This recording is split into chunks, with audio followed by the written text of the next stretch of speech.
A legend has it that coffee was discovered in the 9th century by a goat herder or a shepherd called Kaldi in central of Africa, Ethiopia.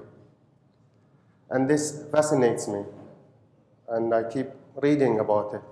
And it's not certain until, or it's not even at least recorded till the 17th century or mid-17th century that in writings, but apparently he discovered it in the 9th century. I thought, since the theme of this conference is obviously IT innovation and knowledge discovery, if I don't know if you'll agree with me today that coffee has contributed.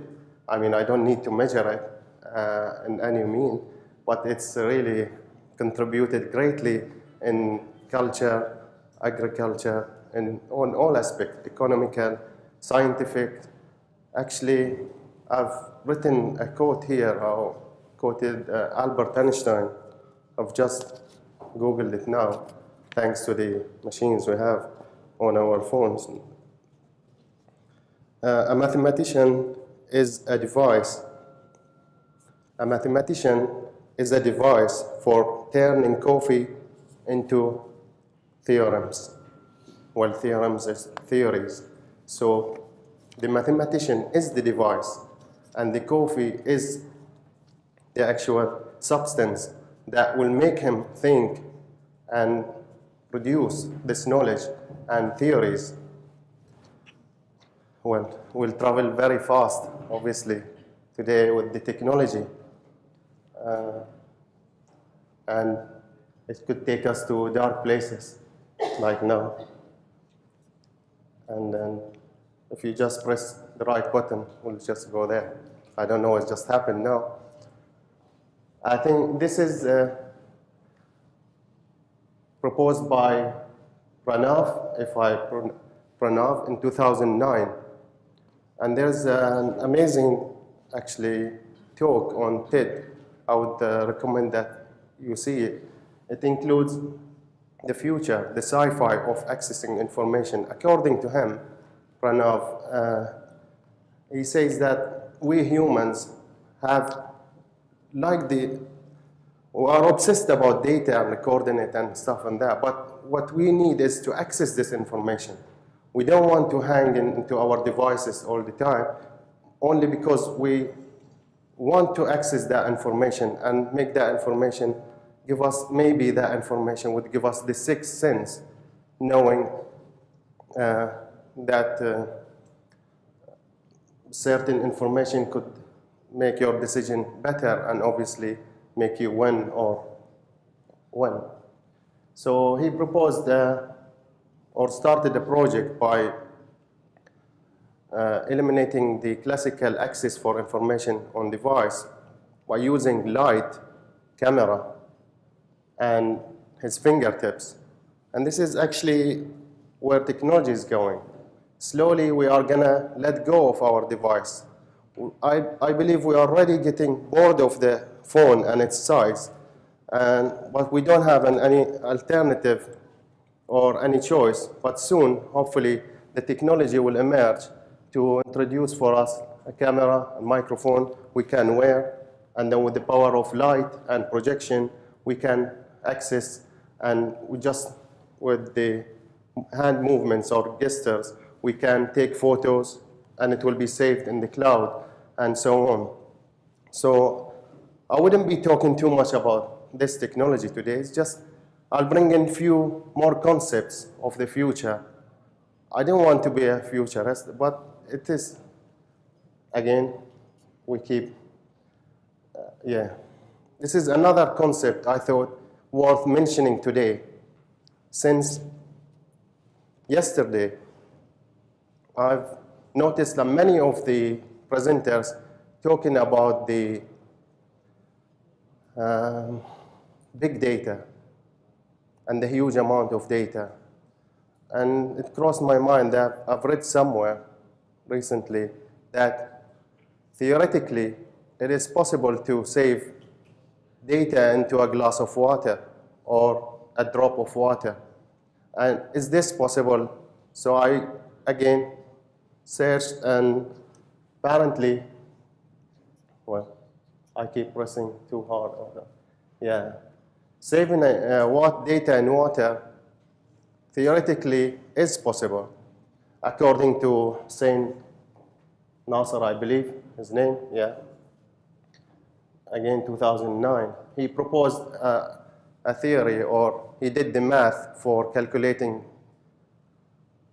1 liter of water can hold, according to the formula, I don't even know what is iota byte, how much is it, but he puts it in a way that a drop of water can save 7 exabytes. That is approximately equal to all words ever spoken by the human beings.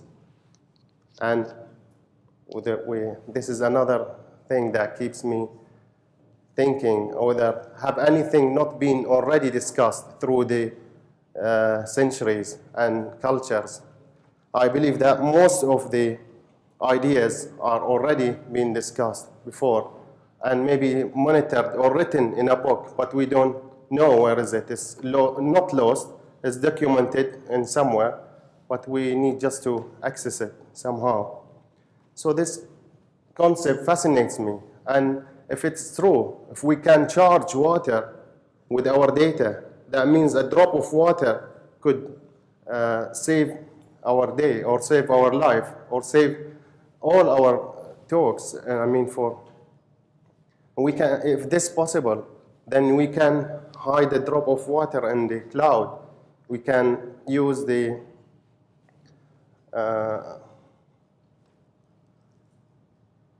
security as nature as a security, use the resource of it. And this is not a new concept for us. In Quran, Allah has spoken to us, a while back, saying, Bismillah ar-Rahman ar-Rahim, وَأَرْسَلْنَا الرِّيَاحَ لَوَاقِحَ فَأَنزَلْنَا مِنَ السَّمَاءِ مَاءً فَاسْقَيْنَاكُمُوهُ وَمَا أَنْتُمْ لَهُ بِخَازِنِينَ. Our body holds 70% or less, slightly less, of water, or made of that. Most of the things we consume or use every day is just based on water. So maybe one of us can charge this data into the water and save it, and then we can go on. According to a Japanese researcher, frequency, or when you apply frequency or voice waves onto water, I think this is how it's been ionized. And there are already research, and the research in water is huge, and it could go into many dimensions. Now in UK, they have found a technology to turn the seawater into drinking water. You say, okay, we've been doing that. We boil the water, and that's it. Or distilled water. But yeah, they have found an easier way of doing it, and faster way. So I would call colleagues here and students to pay more attention in their research into the water. And it is funny how knowledge actually is shareable today. I've tried to show off for a 10 years old, a relative 10 years old of yesterday, actually, just last night, telling him, do you know that you can generate electricity from plants? And he said, yes. Do you know that you can charge your phone with a potato? I told him, no, I didn't know that. And then I went and searched the internet, and I found this experiment that you can actually generate electricity from plants. This is actually scientifically possible. And there is an experiment here available. When I search like electricity from potatoes, I've just discovered that it is possible. So, and the future might actually charge our phones or mobile phones or devices with a plant You can put a plant in your office and it will charge it. And if this concept is true, then you can plant a tree next to your house, and that could be your air conditioning, or in the near future, hopefully. And thank you.